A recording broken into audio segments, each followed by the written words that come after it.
So real quick before we start, just a couple announcements. One, I have a huge collab coming up with a much larger channel. It's going to be a versus battle. I don't believe I've ever been featured on a much larger channel for a versus battle. I've done debunks and stuff, but not versus battles, so this will be exciting. Hopefully drops in June. But besides that, if you want to become a member and join our Villain Fight Club, which is a game, it's a hilarious fight game we've been playing. I think I'm like 8-4 all time. I've been knocked out, fought for the championship, all that. It's hilarious. If you want to join, 80% off, all the servers as well.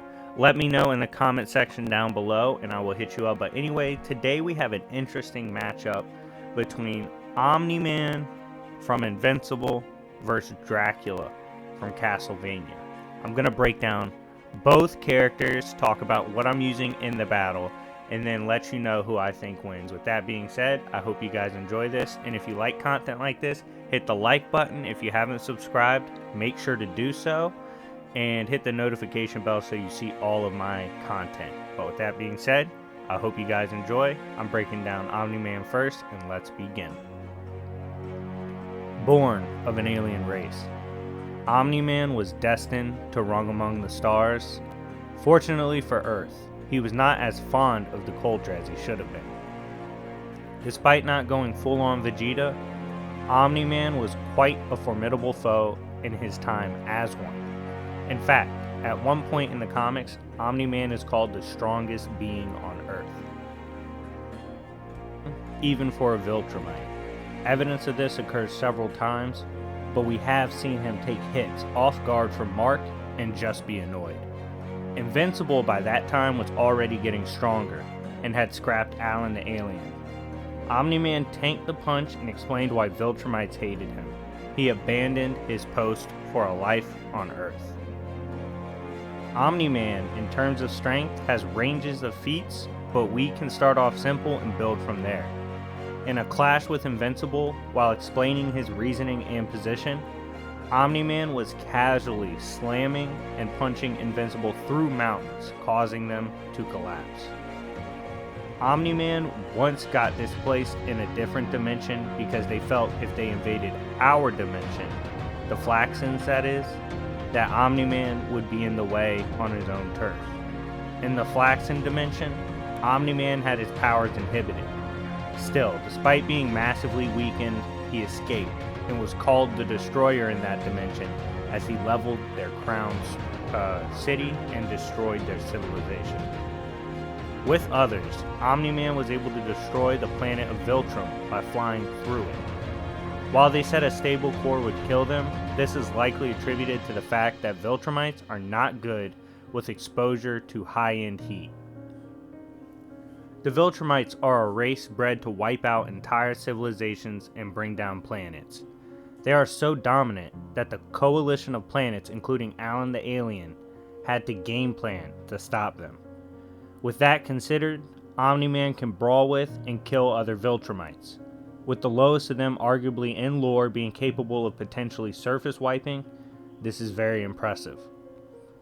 Lastly, for strength, Omni-Man did manage to grapple with and strike with Thrag for a bit. Thrag is an absolute monster of a Viltrumite. We saw him delimb and one-shot a being who can kill Viltrumites himself. Thrag, in the same battle, casually discarded of Battle Beast. Still, Omni-Man lasted longer, hit him a few times, and took hits as well. Years, for those that don't know, are how long light takes to travel a year. To travel a light year in a day or more is lowballed 8,760 times the speed of light.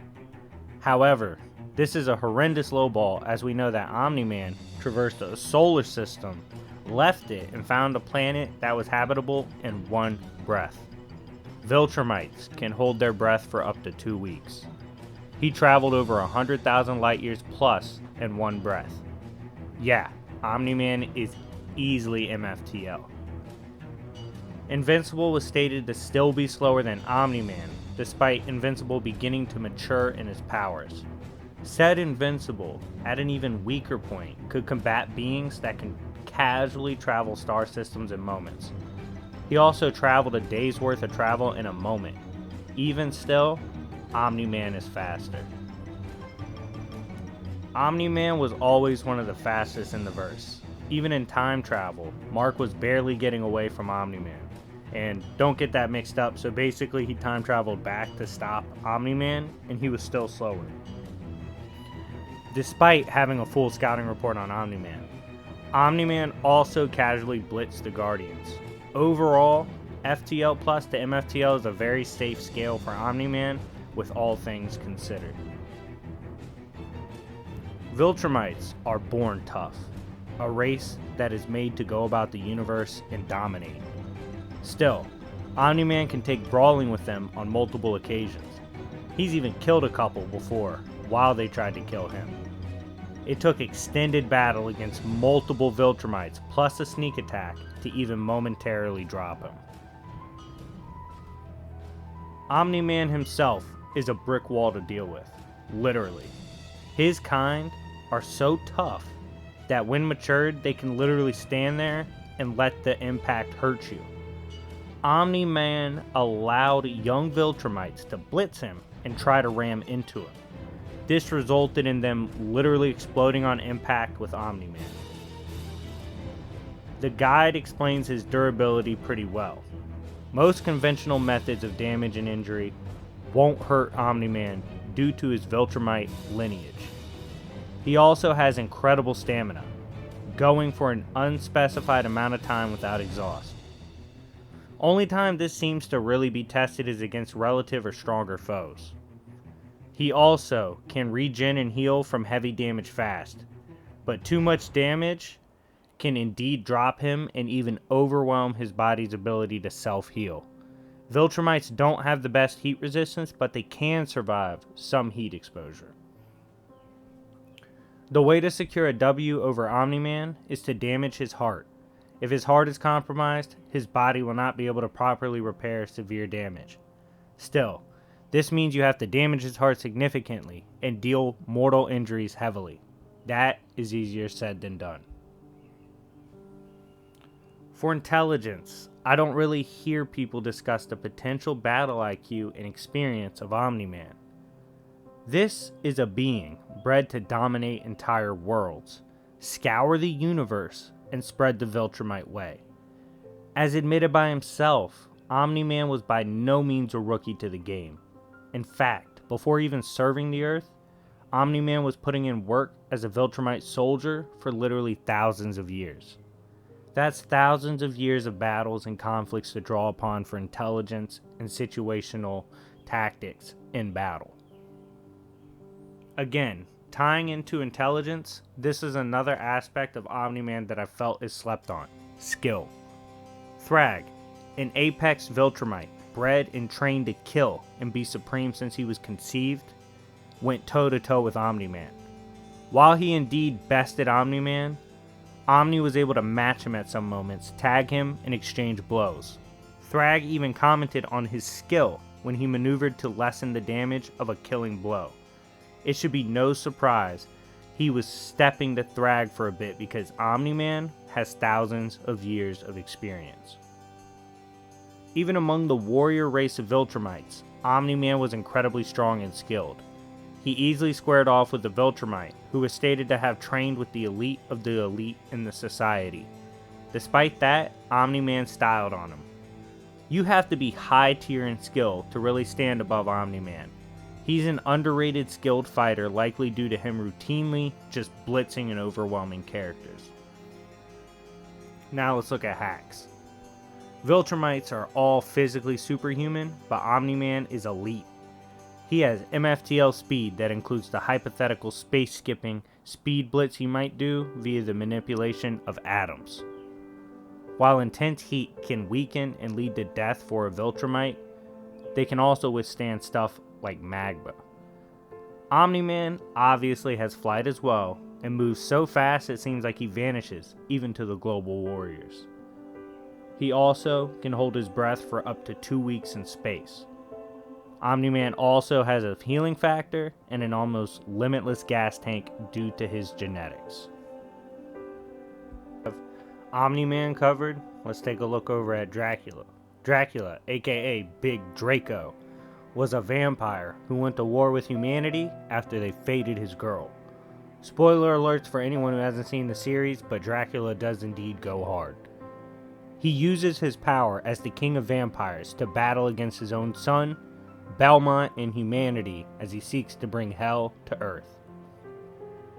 What's interesting for the lore and such for Netflix Castlevania is that it is considered canon to the games except for one game. It even does a relatively good job on preserving the exact timeline established by the games for the lore. They've done this by the season. Some things from game lore and stuff will be considered for Dracula, if only to supplement what is given from the show.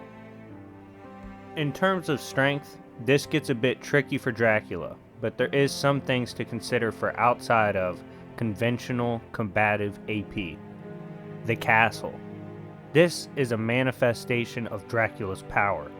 Just dropping said castle levels forests and cities. This castle also contains the Infinite Corridor, which connects to Hell, which itself is called Endless and has countless levels. All of that manifests as a part of Dracula's power. Pretty wild to consider. The castle itself is called a creature of chaos. Creatures of chaos who serve under Dracula. Dracula can summon this forest and city leveling construct, but it can also take many forms. Dracula also gives power to beings that can open the Infinite Corridor. In physical combat, Dracula usually has no issue with opponents. Alucard, who can casually shred apart metahuman vampires, got his attack stopped by Dracula. Not only that, but Dracula was only using a couple of fingers. Keep in mind, Alucard hits about as hard as the Morningstar whip seemed to hit. Said whip folded a being who was unsealing the Infinite Corridor, which is an extra-dimensional construct. On top of that, Alucard is supposed to scale above his, or close to his father in power, but it's obvious that Dracula is superior. Let's look at speed. Dracula actually has some wild speed scaling. In terms of reaction, it is very hard to get the drop on the Lord of Vampires. In fact, even instant teleportation is useless in an attempt to blitz Dracula. We know this because Alucard attempted to use this technique on him. Dracula casually caught him. Dracula can also summon demons from the levels of Hell to the surface in real world. Hell has countless levels according to the show.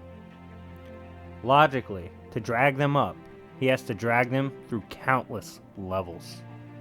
He did all of this within a year.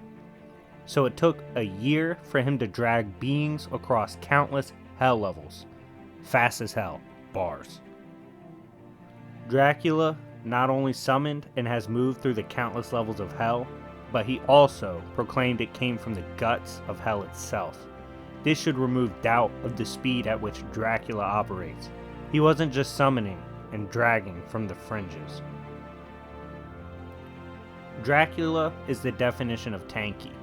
He starts off early explaining how superstitions were basically created to make people feel comfortable coming after him. Basically trying to gas themselves up as able to kill him. We blatantly see him tank the Morningstar whip. This whip can one-shot a being, as I mentioned before, that was tearing open the Infinite Corridor. Dracula took the whip point blank and kept it moving. This blow was so powerful, surrounding vampires exploded just being near it. Dracula also withstood an attack that he conjured himself.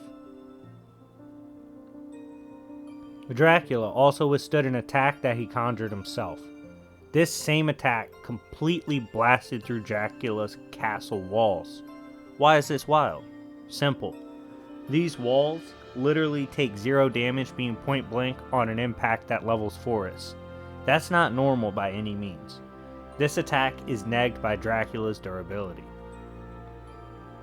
Dracula not only is insanely durable, but you also have to worry about regen. His regeneration abilities make him incredibly dangerous because he has complete control over his molecular structure. He can morph and get away. Typically, killing him's a multi-layered process. Dracula commands armies of the damned, summons them from the bowels of hell itself. Dracula also teaches and instructs the same generals that are capable of potentially leading a campaign against humanity. These same generals acknowledge the greatness and prowess of their lord. Even when he's weakened, they would not dare challenge him. He's simply too crafty and dangerous, even at his weakest points. Characters like Alucard are held in high esteem for skill, intelligence, and power. In their first matchup, Alucard absolutely got the work. Even with backup, we are never really under the impression Alucard was as skilled or intelligent as his father. This is according to a general who has a seat in Dracula's court, by the way, about Alucard being nearly his rival in intelligence. Dracula is also smarter than generations of the most skilled hunters and paranormal fighters in the world. This is, of course, the Belmont clan. For generations, they left info and prep time details for the following family members, yet never outwitted Dracula. This is highly impressive to me.